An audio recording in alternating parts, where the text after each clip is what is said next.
Samantala, nasunugan ang 4 na pamilya sa barangay Palasan, Valenzuela. Mahigit 20 truck ng bumbero ang nagtulong-tulong para apulain ang apoy. Balitang hatid ni James Agustin. Binulabog na nagangalit na apoy ang mga residente ng Ali 3 sa barangay Palasan, Valenzuela City kaninang hating gabi. Mabilis na kumalat ang apoy sa magkakadikit na bahay na gawa sa light materials. Itinaas ng Bureau of Fire Protection ay kalawang alarma. Hudyat para rumisponde ang mahigit 20 fire truck. Kabilang sa mga nasunugan ng pamilya ni Cristal.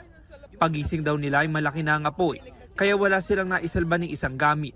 Sa tagal-tagal namin nakatira dito, ngayon lang po talaga nangyari itong gantong sunog. Talaga pong walang natira sa amin. Salamat na lang po talaga at buhay yung mga anak ko at mama ko.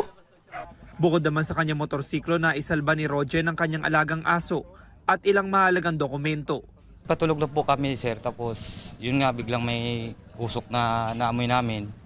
Ngayon naglabasan na lang kami lahat para isipin yung sarili namin.